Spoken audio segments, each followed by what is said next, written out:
El Consejo de Desarrollo de Tijuana, CDT, es un organismo integrado por empresarios y ciudadanos comprometidos con pensar y construir el futuro de la ciudad. Su trabajo consiste en impulsar proyectos estratégicos que ayuden a que Tijuana crezca de manera ordenada, innovadora y con mejores oportunidades para todos. Consúltalos en cdt.org.mx.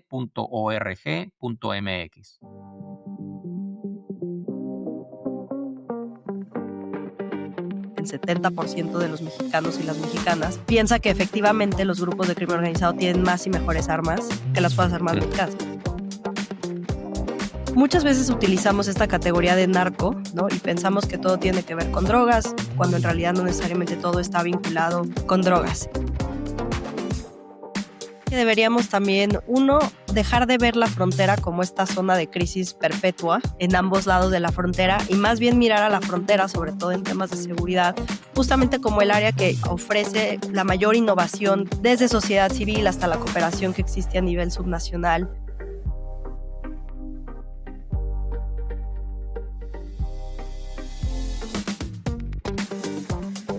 The idea of doing this podcast is that not everybody has to live at the border to be a border master.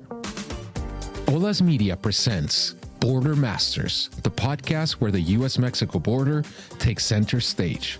Gustavo is from Nogales. He has amazing credentials. So he's super knowledgeable of everything border, but we come from very different borders. Monique is very good on the emotional intelligence. It's the personality that she has that allows people just to feel relaxed. It's part of letting the world know why has it been so successful to have that border and what has inspired them about the border. Now here are your hosts, Gustavo and Monique. Bienvenidos a Border Masters, el podcast de los líderes fronterizos. Monique, ¿cómo estás? Muy bien, aquí feliz de tener a Cecilia con nosotros. Exacto. Va a estar muy interesante esto. Hoy tenemos con nosotros pues a Cecilia Farfán Méndez. Es una de las voces más sólidas y respetadas en el análisis de seguridad y crimen organizado en México. Trae una mirada rigurosa que nos ayuda a entender la complejidad del país más allá de los titulares. Cecilia es directora del Observatorio de Norteamérica en Global Initiative Against Transnational Organized Crime. Se especializa en crimen organizado en México, la cooperación en materia de seguridad entre Estados Unidos y México, y también en la incorporación de la perspectiva de género en políticas y programas. Además, Cecilia es investigadora principal no residente del Programa de México en el Diálogo Interamericano y está afiliada con el Institute of Global Conflict and Cooperation de la Universidad de California, San Diego, y el Centro de Estudios sobre Seguridad, Inteligencia y Gobernanza del Instituto Tecnológico Autónomo de México. En los últimos meses, distintos acontecimientos han vuelto a poner el tema de seguridad en México en el centro de la conversación global, impactando también cómo se percibe nuestro país, o sea, México, dentro y fuera de sus fronteras. En Border Masters creemos que hablar de estos temas desde el contexto y la información es parte de nuestra responsabilidad. Hoy queremos entender qué está pasando realmente más allá de los titulares. Y yo conozco a Cecilia, Monique, desde hace varios años por su trabajo en la Universidad de California en San Diego. Me ha tocado incluso escucharla en espacios binacionales y siempre aporta una mirada muy clara y bien fundamentada, ¿no? Pues muchísimas gracias, Cecilia. Yo no había tenido el gusto de conocerte, pero Gustavo y yo, como te había comentado, ya veníamos hablando de lo importante que era tener esta conversación y sobre todo decirlo claramente, ¿no? Queremos abordar este tema de la seguridad, de la situación en México y cómo afecta esta región fronteriza desde el contexto, desde la información y sobre todo desde las posibles soluciones. Así que muchísimas gracias, Cecilia, por estar con nosotros. Muchas gracias a ustedes por la invitación. Pues mira, Cecilia, para entender el momento actual, vamos a abrir boca aquí. ¿Cómo crees tú que deberíamos de leer lo que ha ocurrido recientemente? Y quiero ser muy puntual, la captura y la posterior muerte de Nemesio Ceguera Cervantes, alias El Mencho. Pero ¿cómo leer esto en el contexto más amplio de la seguridad en México? Bueno, yo partiría, digamos, de dos niveles, ¿no? Uno que tiene que ver sin duda con el manejo de la relación con Estados Unidos y es muy a propósito y muy deliberado que digo el manejo de la relación y no la presión de Estados Unidos, porque me parece que es muy simplista pensar que las acciones de México en torno a seguridad solamente obedecen a una presión por parte de Estados Unidos. Entonces, sin duda, había una frustración del gobierno de Estados Unidos, incluso desde la administración de Biden, con la administración del presidente López Obrador, justamente en tema al torno de fentanilo. Había una sensación de que México no estaba haciendo lo suficiente. Justamente con esto que ocurre con el Mencho, lo que vemos es sin duda un cambio muy claro, ¿no? Del abrazos, no balazos, que no era necesariamente una estrategia, pero sí se entendía en Washington como un no hacer nada por parte de México, a, digamos, tomar o regresar a esta famosa Keeping Strategy, con la idea de que si tú justamente descabezas estas organizaciones, las vas a debilitar de forma considerable. Entonces, digamos, hay un gesto importante hacia Estados Unidos, pero claro, la otra parte a nivel nacional, que esta es la que nos interesa como ciudadanos y ciudadanas mexicanas, tiene que ver si efectivamente, no solamente es que haya muerto este personaje, sino que va a haber procesos penales, ¿no? O investigación que realmente lleven a desmantelar, ¿no? Y debilitar a la organización. Y esa me parece sigue siendo la asignatura pendiente de México, porque estos arrestos y estas muertes de supuesto alto nivel ya las hemos visto durante muchos años, pero lo que no hemos visto son estos grandes casos, eh, reitero, en procesos penales, ¿no? Que realmente muestren una investigación y desarticulen estas redes criminales. Qué interesante eso que dice Cecilia, nunca lo había visto por esa perspectiva, ¿no? El famoso follow-up, me imagino, o sea, no nada más es, o sea, ya sucedió el gran acontecimiento, pero ¿cómo le da seguimiento, no? La investigación, qué interesante esto que comentas. Y más allá de un caso específico, ¿nos podías explicar, para tener un poco de contexto, cómo funciona hoy el crimen organizado en México? Y sobre todo tú, Cecilia, me impactó mucho cuando Gustavo me platicó de ti. ¿Cómo te interesas en estudiar este tema? Bueno, el cómo me interesa es una larga historia, pero digamos que tiene que ver justamente con no haber crecido en este México que se entiende como un México violento, ¿no? Y no estar necesariamente acostumbradas a discutir estos niveles altos de violencia, pero si quieren esa historia se las cuento a detalle. Después, ¿cómo se entiende hoy el crimen organizado en México? Me parece que esa es una de las grandes preguntas, pero también una de las grandes trampas que todavía tenemos como país, desde el análisis de diferentes ámbitos, ¿no? ¿Y a qué me refiero con eso? Muchas veces utilizamos esta categoría de narco, ¿no? Que es, digamos, esta categoría que describe todo, pero al mismo tiempo describe nada, ¿no? Y pensamos que todo tiene que ver con drogas, cuando en realidad no necesariamente todo está vinculado eh, con drogas. Y lo que hemos visto, digamos, lo que yo he hecho desde mi investigación es intentar mostrar que hay diferentes estructuras de los grupos criminales y que estas estructuras no son, digamos, producto de la casualidad ni son aleatorias, sino que obedecen al modelo de negocios que distintos grupos tienen. Entonces, esto es importante porque diferentes grupos van a utilizar la violencia de distintas formas, también van a utilizar diferentes métodos para lavar dinero, tendrán diferentes tácticas de reclutamiento. Entonces, me parece que primero es muy importante intentar entender cuáles son estos diferentes grupos, intentar entender cuál es su modelo de negocios y de ahí entender, digamos, estas otras variables que nos interesan. Algo que agregaría que me parece que es muy importante para esta discusión es que recientemente escuchamos mucho este tema de la diversificación criminal. Y si bien es cierto que hemos visto cómo ha crecido, digamos, el portafolio criminal, si se quiere, en México, ¿no? Hace 20 años no hablábamos de huachicol fiscal, pero hoy es uno de los principales temas, ¿no? En torno al crimen organizado. Sí me parece importante que no pensemos que es un proceso automático. Es decir, no porque estés involucrado en actividades ilícitas vas a ser bueno en todas las actividades ilícitas. Y eso pues también es importante porque en la medida en que entendamos quiénes se van a diversificar y cuáles son esos negocios donde lleva esa oportunidad, pues va a ser más fácil también, digo, nada es fácil en este tema, pero va a ser quizá más efectivo el diseño de la política pública. Sí, muchas gracias por esa respuesta y entendemos nosotros que esta ampliación de la actividad, digamos, de los cárteles no es necesariamente eficiente muchas veces, en otros casos sí lo es, pero cuando hay presión o cambios en los liderazgos dentro de estas organizaciones, Cecilia, ¿cómo suelen reconfigurarse y qué implicaciones tiene esto a nivel nacional?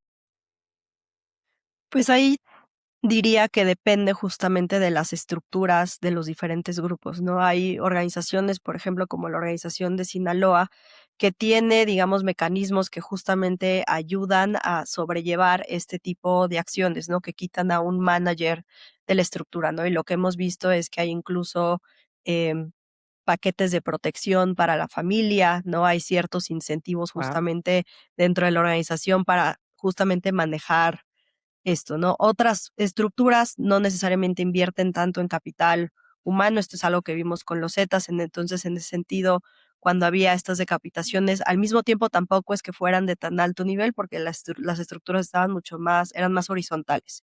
Ahora, lo que sí Mm. hemos visto en los últimos 20 años y hemos visto no solamente en el caso mexicano, sino yo diría en la región en general, es que justamente como una adaptación de los grupos criminales ante estas medidas estatales, ¿no? De ir por aquellos supuestos líderes, es cada vez ser más horizontales, ¿no? Es decir, hay menos incentivos a tener a una persona que centralice muchas tareas, la información es más difusa, justamente con la idea de que si remueven a esa persona, la disrupción va a ser menor. Entonces, sí hemos visto ese movimiento hacia la horizontalidad que hace más difícil, sin duda, y por ende menos eficiente esta, pues, el quitar, ¿no? O decapitar estas organizaciones. Sí, es decir, realmente no podemos poner a estas organizaciones, pintarlas, digamos, con la misma brocha, ¿no? O sea, cada organización tiene su dinámica, tiene sus, digamos, su visión de negocio, ¿no? Por decirlo así. Exacto, sí. Qué interesante todo lo que me estás diciendo, Cecilia, se me está abriendo, porque como tú bien dijiste al principio, o sea, piensas, crimen, narco, y lo pones como en una maraña, Mm. pero nos lo estás desmenuzando de una manera que la verdad, o sea, están como muy bien organizados y muy bien estructurados, o al menos así lo estás explicando, y pareciera que no. Entonces, me está pareciendo muy interesante. Y desde tu investigación, ¿qué elementos deberían considerarse al diseñar estrategias de seguridad más efectivas? Si conocemos las diferentes maneras de que se están organizando estos grupos, ¿hay alguna manera en que podemos organizar estrategias de seguridad más efectivas? Sí, me parece que siempre hay un espacio importante aquí para mejorar. Partiría, reitero, desde el entender cuáles son las diferentes estructuras de estos grupos. No es una tarea sencilla, toma mucho tiempo, pero bueno, me parece que ese es un punto de partida importante.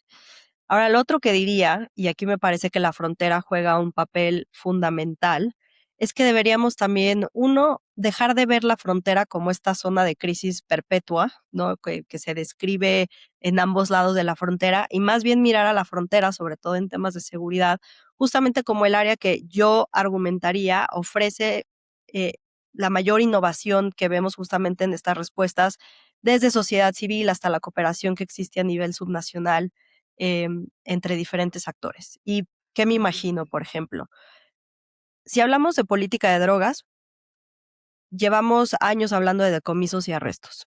Pero si lo pensamos, en realidad, esos no son indicadores particularmente sofisticados o interesantes para entender qué está ocurriendo en el mercado de drogas, ¿no? O sea, si pensamos, por ejemplo, el tipo de indicadores que utilizan en el sector privado para entender una frontera eficiente, no suelen pensar necesariamente solamente en cuántos camiones de carga cruzaron la frontera, ¿no? Ese número te dice algo, pero no te diría mucho, ¿no? Y aquí me parece que hay una oportunidad muy interesante de tener otro tipo de indicadores que nos digan justamente cómo están, ¿no? Funcionando las cosas. Y les doy un ejemplo. En vez de hablar solamente de la cantidad decomisada, sería muy interesante, por ejemplo, conocer la pureza de las sustancias que se están cruzando, porque eso nos habla Oh, mucho, por ejemplo, qué dinámicas están ocurriendo en el mercado, ¿no? ¿Dónde se están adulterando las sustancias? ¿Dónde está, no, habiendo como, sí, o sea, otros momentos donde otras drogas sintéticas, ¿no? Son contaminadas, algo que estamos viendo nuevamente a nivel regional y que la frontera México-Estados Unidos podría ofrecer ahí luces, ¿no? Y por supuesto el trabajo de la sociedad civil de reducción de riesgos y daños, es decir, organizaciones que ofrecen servicios a las personas usuarias, tanto de México como Estados Unidos. En Tijuana y en Mexicali hay casos muy interesantes. Eso me parece que justamente muestra el lado más progresista de nuestra política de drogas y nuevamente el lado más innovador. Entonces ahí me parece que hay una oportunidad de retomar la narrativa de la frontera reitero, no como esta zona de crisis, sino más bien como la zona que muestra cómo se puede innovar en estas áreas. Pues estás ofreciendo un punto de vista, la verdad que yo no había escuchado, Cecilia, en cuanto al rol que tiene la frontera, porque normalmente, ¿qué vemos? La frontera es un punto de cruce, ¿no? Y es donde se concentra mucha de esta droga o incluso humanos que se están traficando. Y no, así lo hemos visto, pues no lo hemos visto como, espérame, la frontera tiene un rol muy importante para entender el fenómeno, esclarecerlo, ofrecer, digamos, información que no estamos percibiendo del interior del país, digamos. Este, mm, ahorita que comentábamos sobre el rol de la frontera, ¿qué sabemos sobre las principales fuentes de ingresos de estas organizaciones? Sabemos, obviamente, que el trasiego de droga, el tráfico de humanos, bueno, eso yo creo que ya tenemos casi toda la vida hablando de los temas. Pero qué otras fuentes de ingresos, en qué otras industrias está teniendo, digamos, un alcance el narco? Pues reitero, o sea, diferentes grupos tendrán diferentes negocios, ¿no? Pero vuelvo al punto del huachicol fiscal, que Claro. además difiere del huachicol, digamos, tradicional, entre comillas, ¿no? Del que escuchábamos hace 15 años, es decir, no solamente el robo de combustible al interior del país, sino ahora este modelo, ¿no? De traer, de ingresar combustible a México, ¿no? Y obviamente no reportarlo como tal para evadir impuestos. Nosotros desde la iniciativa global también acabamos de sacar un informe que habla de la tala y minería ilegales, que nuevamente no suelen ser mercados ilícitos que reciban mucha atención en el país, pero que a nosotros nos parecen fundamentales porque hay un daño ambiental considerable, obviamente, en torno a estas actividades. Entonces, yo lo que te diría es que el negocio es el dinero, ¿no? El negocio no Ujú. es una sustancia en particular, el negocio no es una actividad en particular, sino más bien en la medida en que haya espacio para que actores ilícitos participen en ciertas economías, van a ocupar esos espacios, ¿no? Y aquí el reto de México, pero de otros países en el mundo, ¿no? Es justamente cómo cerrar esos espacios para que no haya esa participación ilegal. Pero sí, o sea, en México hemos visto esa diversificación, reitero, no es que sea automática, pero que genera diferentes fuentes de ingresos y a veces con grupos que no necesariamente tienen vínculos transnacionales. A veces pueden ser organizaciones que operan, digamos, a nivel local y ahí también se vuelve pues complicado el poder desarticularla. Muy bien, muy bien. Quiero pasar un poquito a las dinámicas de seguridad y esto es algo que y muchos sabemos, que es que hay muchas armas que tienen estos grupos y en un alto porcentaje de esas armas vienen de los Estados Unidos. ¿Cómo influye ese flujo de armas en la capacidad operativa que tienen estas organizaciones, Cecilia? Pues sin duda es un insumo fundamental en su capacidad de operar. Justamente el que tengan esta capacidad de fuego cambia la conversación, no solamente en cómo responde el Estado mexicano, ¿no? Sino también el tipo de confrontaciones que tienen con otros grupos, ¿no? Y te doy ejemplos. Si tú tienes una red de extorsión, lo que tú tienes que hacer como grupo criminal es enviar señales creíbles justamente de que o cumples con mis amenazas o solicitudes o va a haber consecuencias, ¿no? Y para que yo pueda ejercer esas amenazas creíbles, pues obviamente tengo que mostrarte que tengo la capacidad, ¿no? De justamente cumplir con aquellas amenazas. Y ahí, por ejemplo, eso lo que supone es que vas a echar mano de una violencia que sea muy pública, que obviamente es más efectiva en la medida en que puedes hacer, digamos, un show del tipo de armas, ¿no? Que tienes. Y entonces lo que vemos es justamente está en ese tipo de mercados, ¿no? Hay el tener esa necesidad de ejercer esa violencia de manera tan pública, pues obviamente genera esos problemas. Lo vimos también, por ejemplo, en cómo obliga al Estado al también escalar el uso de fuerza que utiliza, ¿no? Y esto lo vimos, por ejemplo, cuando intentaron arrestar a Ovidio Guzmán del grupo de Sinaloa la primera vez, que después deciden liberarlo, ¿no? Justamente porque escala la violencia en la ciudad. La segunda vez que van por él y logran arrestarlo, ahí, digamos, llega el ejército mexicano con apoyo aéreo, ¿no? Es una pequeña población en el estado de Sinaloa y tenían, ¿no? Helicópteros que estaban equipados justamente como si esto fuera una zona de guerra. Ahora, pensar que para arrestar a una persona necesitas esa cantidad, ¿no? De armamento, pues esa no es una respuesta proporcional, no debería, digamos, de requerir esa capacidad de fuego. Y lo que hemos visto sin duda es que las armas, pues reitero, cambian mucho esa conversación y cómo es la interacción con actores estatales. Mm. Y realmente, pues, es un tema muy duro, y como tú bien decías, si llevamos esta conversación al impacto de la vida cotidiana, de que sobre todo cuando vemos acciones que afectan directamente la vida diaria, como vemos siempre, ¿no? Que los bloqueos, los incendios, desde tu análisis, es exactamente, ¿va alineado a lo que buscan comunicar estos eventos, o a quién van dirigidos todos estos eventos que ahora sí que asustan y ponen a México, por ejemplo, en un foco global, pero también a la población de a pie, como le llamamos, en un estado de alerta eh, horrible, ¿no? O sea, todo el mundo encerrado en sus casas, etcétera, etcétera. ¿Qué tratan de comunicar estos eventos y a quién van dirigidos? Mira, justo uno de mis colegas se especializa en qué quiere decir la comunicación de grupos criminales, entonces le dejaré a él que responda, digamos así, con detalle Ok. esto, pero justamente lo que hemos visto es un interés de comunicar, ¿no? Y de ahí que también utilicen redes sociales, ¿no? Hace algunos años y todavía vemos las famosas narcomantas, ¿no? Pero te comparto un dato que me parece interesante. Nosotros realizamos una encuesta sobre la percepción de la calidad de la democracia en México. Y una serie de preguntas tienen que ver justamente con el crimen organizado. Y una de las preguntas que hacemos es si la población percibe que o piensa que los grupos criminales tienen más y mejores armas que las Fuerzas Armadas de México. Y el 70%, o sea, esta es una encuesta representativa a nivel nacional, entonces el 70% de los mexicanos y las mexicanas piensa que efectivamente los grupos de crimen organizado tienen más y mejores armas que el crimen organizado. Y este porcentaje ha aumentado, ¿no? En pequeños puntos en los años que hemos realizado la encuesta, y eso te dice que efectivamente, ¿no? La percepción de la población es que estos grupos están muy bien armados y mejor que las Fuerzas Armadas Mm. mexicanas. Ahora, eso no es en la práctica cierto, pero lo preocupante es que efectivamente la percepción de la población sea esa. Claro, y te sientes inseguro y te sientes vulnerable, y es una percepción, ¿no? Pero por como tú decías, como el espectáculo que quizá se muestra, ¿no? Hay otra cosa que te quiero comentar, Cecilia, y que tiene que ver con las Fuerzas Armadas, el ejército, finalmente, ¿no? El ejército ha tenido una preponderancia, digamos, se le ha dado mucha importancia en los últimos 7, 8 años en México. El gobierno federal ha recurrido cada vez más a las Fuerzas Armadas en tareas de seguridad pública.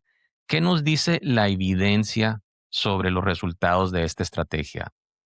Algo que me parece fundamental para este punto es que hay que recordar que justamente durante el sexenio de Calderón, cuando se tuvo la conversación de por qué se estaba involucrando a las Fuerzas Armadas, es que siempre se presentó como una medida temporal, ¿no? O sea, el Mm, argumento era, tenemos corrupción dentro de las diferentes instancias civiles y entonces tenemos que atender esa corrupción, ¿no? Erradicarla de estas instituciones. Y una vez que logremos eso, ¿no? Entonces tendremos que retirar a las Fuerzas Armadas. Y justamente lo que vemos hoy es, como tú mencionas, en vez de reducir su presencia, ¿no? En vez de invertir, digamos, en esas fuerzas civiles, lo que hemos visto es que cada vez hay más militarización. Y esto es algo que la sociedad civil en México ha documentado muy bien, y lo que vemos es que justamente no necesariamente puede ser muy efectiva a nivel operativo, ¿no? O sea, como estos Mm. casos que vimos, el Mencho, el que les comentaba de Ovidio, pero no necesariamente son instituciones diseñadas para proveer seguridad pública, ¿no? Y si nosotros vemos, mm. por ejemplo, los datos de la encuesta de victimización de México, ¿qué es lo que más le preocupa a la gente? ¿Dónde se siente más insegura? Pues la gente se siente insegura sacando dinero del cajero automático, se siente insegura en el transporte público, y esos no son problemas que te Mm. pueden resolver las instancias de las Fuerzas Armadas en México, ¿no? Y entonces aquí la gran tarea pendiente ha sido cómo deben verse esas policías en México. Y es un debate que cada sexenio se tiene, ¿no? Si va a ser centralizada, si debería haber policías municipales, ¿no? En algún momento hubo una discusión de gendarmería, es decir, llevamos años pensando cómo debería verse, pero no hay, digamos, una decisión, ¿no? Que se tome. Y en ese inter, justamente hemos visto más militarización sin necesariamente reducir los niveles de violencia. Y reitero, una percepción de que efectivamente la gente se siente insegura. Y me parece que también, digamos, si vemos para qué están diseñados los ejércitos, pues no son para ofrecer tareas de Ujú, seguridad ujú. pública. Y ahí esa es la gran inversión pendiente del país. Hay un gap, ¿no? Y justo de eso era lo que te quería preguntar también. En este caso, con todo esto que está pasando, ¿qué papel juegan los gobiernos estatales? ¿Qué papel juegan los gobiernos municipales en esta estrategia? ¿Y dónde ves tú los mayores retos? Yo argumentaría que el nivel local es esencial en cualquier conversación de seguridad, porque los mercados ilícitos tienen configuraciones locales también, ¿no? Que si queremos entender cómo funciona algo, o sea, no es que hay crimen en México, ¿no? O sea, el crimen, por ejemplo, de Michoacán no es el crimen de Tamaulipas y no es el crimen de Sinaloa. Y entonces no hay una solución que funcione para todos de manera igual. Y ahí me parece que justamente los estados y los municipios tienen mucho que decir, sobre todo porque además son los que mejor entienden las dinámicas que están ocurriendo en sus territorios. Y entonces justamente tendría que haber, ¿no?, ese diálogo y esa interlocución con el ámbito federal. Y lo que hemos visto en momentos donde sí se ha logrado reducir la violencia, aunque no de forma, digamos, permanente, es cuando vemos esa coordinación entre los 3 niveles de gobierno, pero también con la iniciativa privada. Es decir, todos los actores se sientan en la mesa y lo toman como un problema que les pertenece a todos. Mm. Y justamente el hacerlos a un lado, y obviamente hay problemas también de corrupción a nivel subnacional, pero ahí es donde me parece que hay mucho de la solución, en el incorporar justamente y de forma genuina ese nivel subnacional al diagnóstico, a la respuesta, que tendría que darse ante los problemas de seguridad. Vamos a una pequeña pausa. Estás escuchando Border Masters. Regresamos en un momento. The United States-Mexico Chamber of Commerce's purpose is to expand economic activity between the two countries by helping companies enter or grow in the U.S. or Mexican markets. The organization supports companies with information, guidance, and strategic tools to navigate cross-border business environments effectively. They organize events covering topics such as import-export strategies, economic updates, technology trends, banking, taxes, and industry-specific challenges, helping members stay informed and competitive. For more information, visit their website at www.usmcocca.org. La Asociación de la Industria Maquiladora de Baja California es el organismo empresarial que representa la industria manufacturera de exportación, IMEX, ubicada en la zona costa del estado, articulando servicios especializados, vinculación institucional y una comunidad activa de empresas líderes. Los puedes ubicar en www.indexzonacostabc.org.mx. Border Masters está de regreso. Volvamos con Gustavo y Monique. Me parece interesante ahorita que hablas del diálogo y de la interlocución entre los gobiernos municipales, estatales y la federación. Si tú tomas esa misma idea para el caso de Estados Unidos, diálogo, interlocución, Estados Unidos, México, ahí, ¿qué tipo de cooperación buscarías tú? O sea, que fuera realmente efectiva, ¿no? Para el tema de la seguridad, el manejo de esa seguridad. Pues es muy interesante, por ejemplo, cuando he platicado con funcionarios en ambos lados de la frontera, y algo que ellos, digamos, celebran de la Iniciativa Mérida, cuando teníamos Iniciativa Mérida, era justamente la capacidad de hablar con su contraparte en el otro país. Es decir, que no todo estuviera centralizado vía Washington, ¿no?, vía Ciudad de México. Evidentemente tiene que haber, ¿no?, una coordinación del diálogo, pero me parece que justamente el poder conocer quién es tu contraparte, ¿no?, el poder trabajar a nivel subnacional lo hace muy rico. Y algo que se ha perdido, en mi opinión, justamente en estos años, es esa capacidad de interlocución de actores subnacionales con sus contrapartes, ¿no? Esto, quizá Baja California, California tiene un grado de excepción, pero aún así han desaparecido instituciones que justamente permitían ese diálogo, ¿no?, esa cooperación, el intercambio de información, porque tú al final pues vas a trabajar bien con la persona que tú conoces, y eso ocurre a nivel nacional, pero también a nivel binacional. Entonces creo que sería interesante, ¿no? No pensar que todo tiene que estar centralizado, sin duda tiene que estar coordinado, pero no necesariamente quiere decir que tenga que estar centralizado. Y yo, por ejemplo, lamento mucho la desaparición de la Conferencia de Gobernadores Fronterizos, porque me parece que era un Sí. mecanismo subnacional muy interesante intermedio de articulación justamente entre los dos países, ¿no? El tener a los gobernadores fronterizos que se sentaban a hablar justamente de su región, pero también a nivel país, pues permitía tener esa conversación de manera más fluida. Y reitero, que no todo dependa de Washington y la Ciudad de México, porque eso pues hace algunas veces más complicado este diálogo. Y reitero, lo que vemos en la frontera es mucho pragmatismo y me gustaría ver más de ese pragmatismo en la relación binacional. Ya. No, está muy interesante lo que dices. Hablabas un poco de la parte, bueno, escuchamos en medios y escuchamos del gobierno federal que hay una excelente cooperación, ¿no? En términos de seguridad entre Estados Unidos y México, por lo menos esta administración de Claudia Sheinbaum. Pero a nivel subnacional, que es lo que tú estás comentando, se está viendo, no diría hay un desmoronamiento, pero quizá una, un impasse en cuanto a la cooperación subnacional, o cómo ves ese tema tú.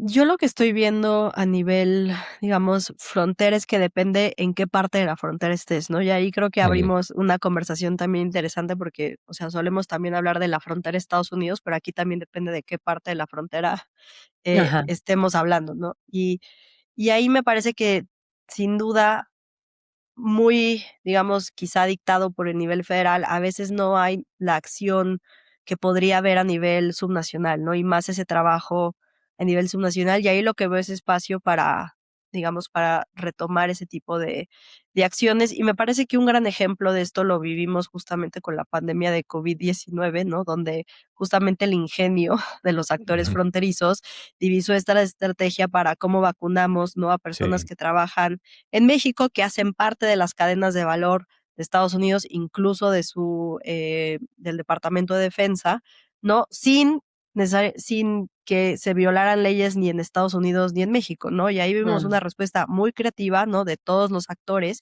y me parece que hay espacio para poder hacer eso, ¿no? Pero eso requiere, pues, obviamente, justamente, y ahí, digamos, celebro que haya a nivel federal en ambos países una narrativa distinta a la que vimos hace pocos años, ¿no? Donde se habla más de ser socios y de cooperar más de México como el problema al sur de la frontera.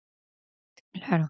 Y hablabas también de Washington, ¿no? Por ejemplo, se ha discutido últimamente la posibilidad de clasificar a ciertas organizaciones como grupos terroristas. ¿Cómo podría impactar una medida así en la cooperación binacional? Pues ya hay grupos criminales mexicanos que han sido designados como organizaciones terroristas. Esto sin duda, digamos, no es, me parece a nivel diálogo puede crear algunas fricciones, pero ahí lo que diría, y perdón el Spanglish, el silver lining, si Me se quiere de encanta. esto, es que se puede utilizar justamente esa designación para procesar por apoyo material a aquellas personas que trafiquen armas, ¿no? De Estados Unidos hacia México, ¿no? Y en ese sentido, el argumento es que estas personas están dando apoyo material, ¿no? A grupos terroristas, como lo entiende Estados Unidos.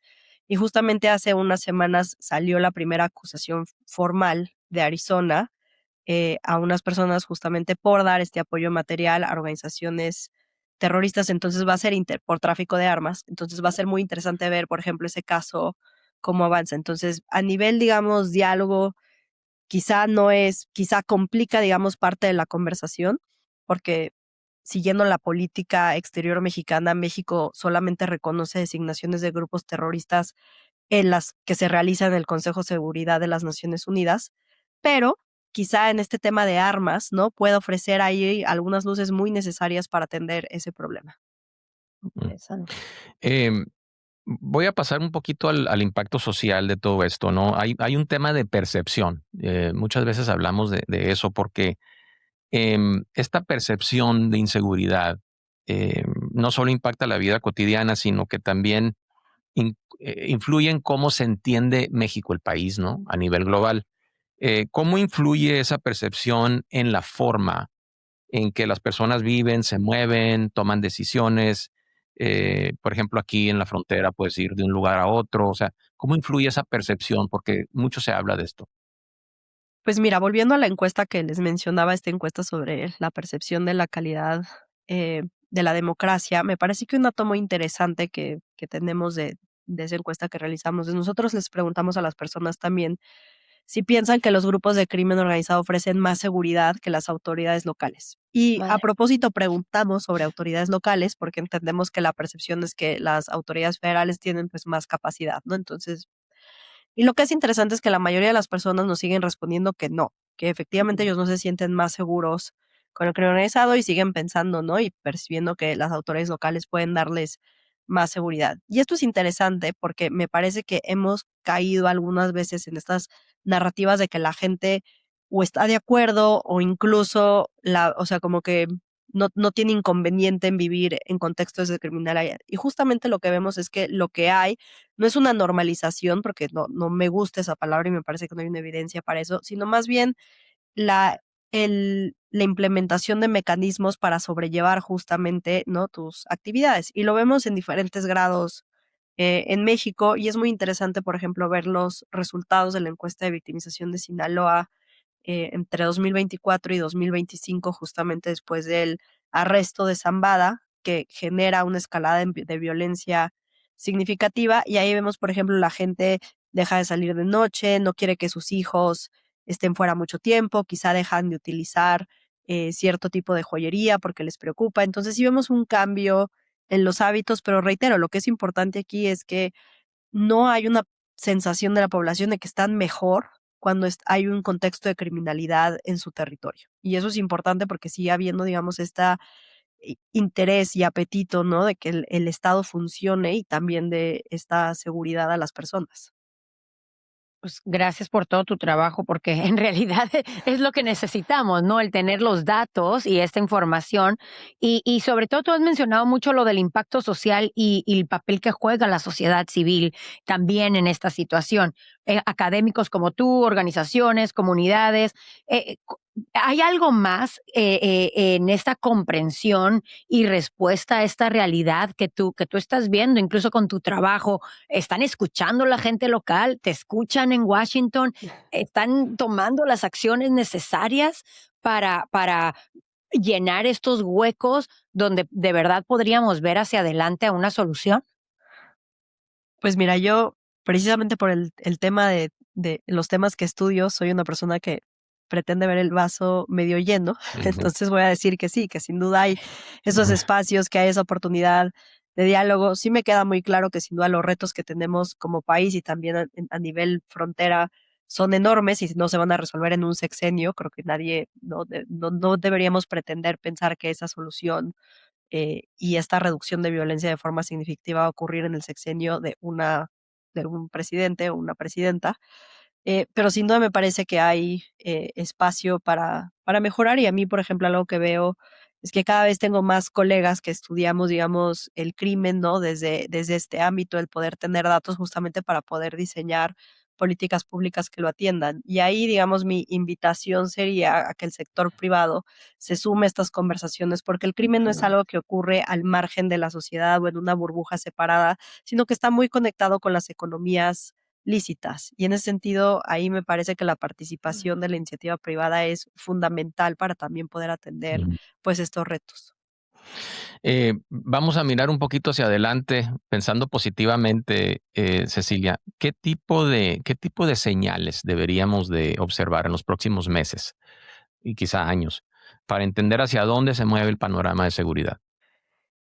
Yo creo que ahí, digamos, deberíamos ir más allá de las cifras. Y me parece que en México llevamos muchos años como esperando, digamos, esta tasa de homicidio subió, bajó, qué pasó, ¿no? Y de ahí definimos cómo está la situación de seguridad en el país. Y la realidad es que los homicidios son un indicador, pero no son el único. Y en el caso de México, con el número de desaparecidos que tenemos en el país, me parece que tendremos que apuntar, por ejemplo, más a la reducción de niveles de impunidad, ¿no? Es decir, cuántas sentencias realmente se emiten, ¿no? Por Mm. diferentes tipos de delitos, ¿no? ¿Qué investigación se genera?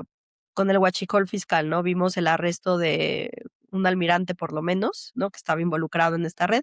Y eso es bueno, pero reitero, esto va a terminar en una sentencia, en una investigación, en un proceso Ok. judicial, ¿no? Que se integre eh, de forma profesional. O sea, deberíamos ver estas instituciones civiles capaces de responder, ¿no? Y ahí me parece que reitero, esto no es algo que en 6 meses el indicador va a mejorar, pero sí me parece que tendríamos que ir más allá solamente de la cifra de homicidios para definir, ¿no?, cómo está el país. Y ahí me parece que la encuesta de victimización sobre la percepción de inseguridad pues nos da algunas luces sobre qué está ocurriendo a nivel país.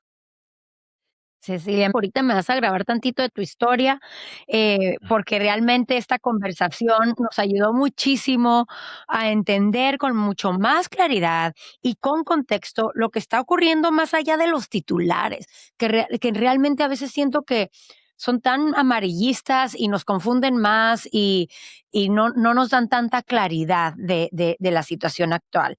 O sea, básicamente cuando yo estaba en doctorado fue cuando empezó a escalar la violencia en México de manera considerable, ¿no? Fue cuando Juárez era, digamos, este foco del que se hablaba mucho y en ese momento se hablaba de los Zetas, el cártel de Sinaloa, y entonces yo estaba en un momento, pues, obviamente, digamos, de pues, intelectual muy intenso en el doctorado y yo decía, bueno, pero estas cosas, o sea, como tiene que haber algo que explique la violencia, que no sean solamente las drogas, porque el narcotráfico ha habido 100 años en México, y entonces, ¿por qué no hubo violencia los otros 90 años, pero estos años sí?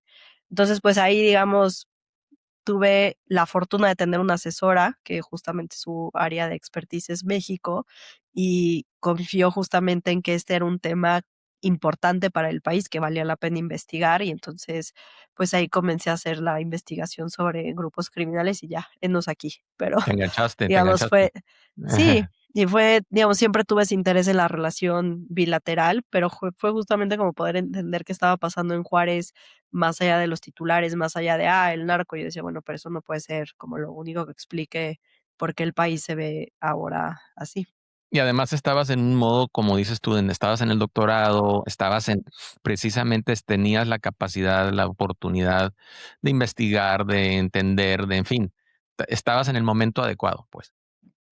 Exacto. Y sí, o sea, Doctorado. Sigue. sí, como les decía, además en ese momento pues no había mucha investigación, o sea, digamos una parte es la criminología, pero no había mucho que se hubiera escrito desde la ciencia política, desde las relaciones internacionales sobre estos grupos, yo hice mi doctorado en ciencia política, entonces justamente era como poder ofrecer, digamos, o sea, tomar esas herramientas de ciencia política para entender a estos grupos. Como otra visión. ¿Dónde hiciste tu doctorado? Y en la Universidad de California, Santa Bárbara. En Santa Bárbara. Entonces también esa visión un poco binacional, bilateral, toda esa visión. Wow, qué interesante. Cali baja.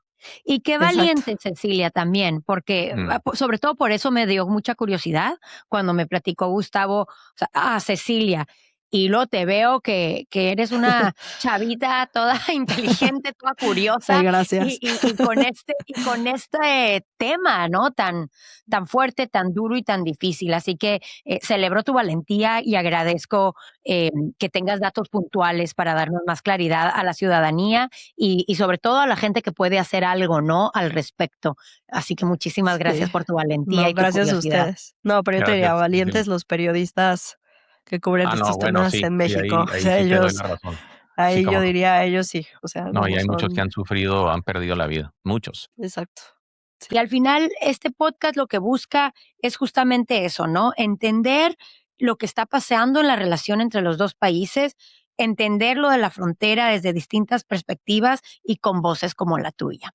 Y con este contexto, Cecilia, te vamos a hacer una pregunta que le hacemos a todos nuestros entrevistados, que es, cuando tú escuchas las palabras Border Masters, ¿qué se te viene en mente? Reitero, me parece, yo soy de la Ciudad de México originalmente, pero ya llevo 9 años viviendo en la frontera y yo pienso justamente en este pragmatismo y en esta innovación que caracterizan a la frontera. Entonces, cuando el gran filósofo mexicano Juan Gabriel dijo que aquí se vive diferente, tenía razón, pero por buenas razones, ¿no? ¿Y tú te consideras una Border Master? Pues me gustaría pensar que sí, pero creo que eso lo deciden otras personas, no yo. Entonces, pero les agradezco muchísimo esta invitación para platicar. Muchas gracias a ti, Cecilia. Y a todos los que nos escuchan, recuerden que pueden encontrarnos en Spotify, Apple Podcasts y olasmedia.com. Si tienen comentarios, ideas o temas que les gustaría que exploremos, pueden escribirnos a info@bordermasterspodcast.com. Muchas gracias, Cecilia, por acompañarnos. Gracias a todos por escucharnos y nos vemos en el próximo episodio de Border Masters. Soy Cecilia Farfán y estás escuchando Border Masters.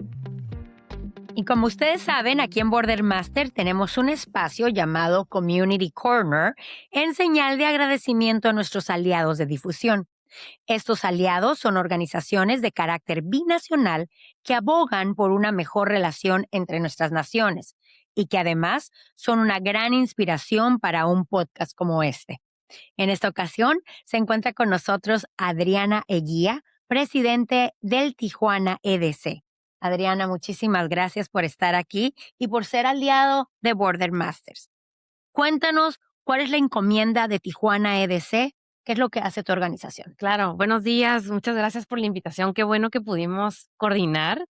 Tenemos 35 años, un poquito más de 35 años de hacer el marketing de ciudad, principalmente dar a conocer todo lo que, todas las bondades que la ciudad ofrece para que la inversión extranjera principalmente pueda aterrizar de una manera mucho más organizada, mucho más profesional, porque nos había pasado back in the day que muchas de las empresas llegaban por su propia cuenta y al navegar el sistema mexicano, pues ya sea tenía complicaciones, retrasos o se perdían en el sistema. Entonces, lo que logramos fue que de manera privada los desarrolladores industriales y todos los proveedores de servicio del rubro pudiéramos apoyar a estas inversiones a que pudieran conocer cómo se maneja el sistema mexicano para que puedan invertir en México. La verdad nos ha salido bastante bien. Fuimos de los pioneros en México, tener un organismo privado de atracción de inversión. Normalmente lo puedes ver en muchos estados que se maneja de manera gubernamental, ya sea a nivel estado, a nivel ciudad, y en este caso somos, digamos, el promotor principal con diferentes esquemas, ¿no? Lo que sería la parte digital, a través de una página web, a través de contenido de casos de éxito que ya tenemos en la ciudad de hace 40 años, y también la parte, digamos, personalizada, en donde el prospecto cuando llega a la ciudad, tenemos una agenda que se hace, digamos, súper kosher, muy adecuada a las necesidades específicas de ese prospecto, ya sea que quiera hacer alguna visita, conocer algún proveedor, etcétera, etcétera. Entonces, digamos, en a nutshell. No, me encanta. Yo soy súper fan de Tijuana EDC y aparte siempre tienen un nivel de profesionalismo y de excelencia impresionante, incluido ahora que tú estás al mando. ¿Cómo pueden contactar las personas que escuchan este podcast, ponerse en contacto con el Tijuana EDC? Tenemos una página web en donde normalmente es donde tienen el contacto directo, tijuanaedc.org. Nos buscan y están ahí los datos de contacto, teléfono, correos, etcétera, que creemos que es la manera más sencilla. O si no, en LinkedIn también, que nos han estado buscándonos también como tal.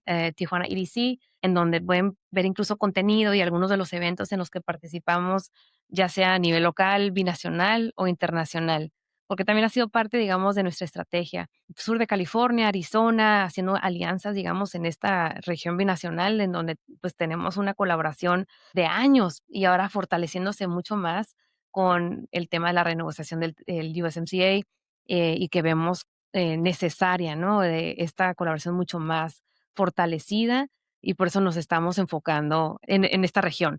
Y la parte internacional en donde normalmente vamos a shows o visitamos fondos de inversión en donde ellos normalmente no nos conocen, no saben de esta región de una manera tan profunda. Han conocido, o sea, conocen California, pero ya cuando les platicamos los datos de talento, lo que pudiera tener de crecimiento una inversión en esta región, se quedan maravillados. Así que es parte de nuestro trabajo estar socializando el tema. Claro, y los casos de éxito, ¿no? Que me imagino que eso es lo que es lo más importante para todas las personas nuevas que no conocen. Sí, pues es que se vende solo en lo que es Tijuana, ¿no? A través de las empresas que ya se establecieron aquí y que comenzaron con un footprint chiquito y conforme ha pasado el tiempo, pues encontramos ya empresas de años, ¿no? Y que han traído proveedores y que han invitado a otras empresas o han sido, digamos, el ancla para poder seguir atrayendo empresas de todas partes del mundo, ¿no?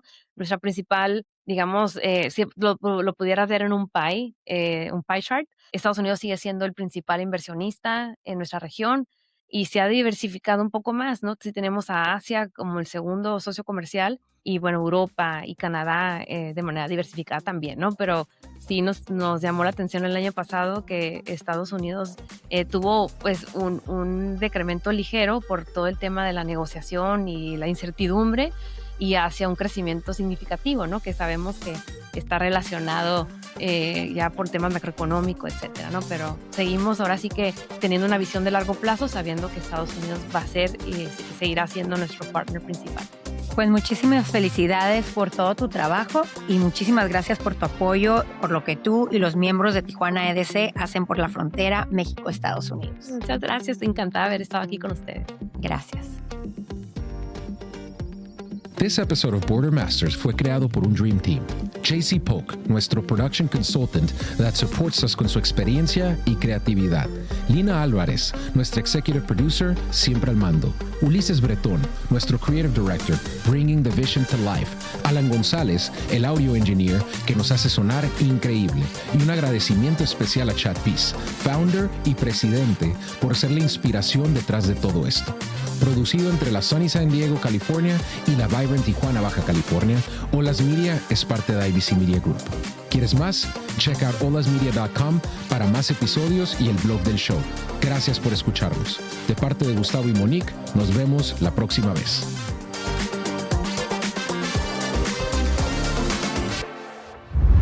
Olas Media.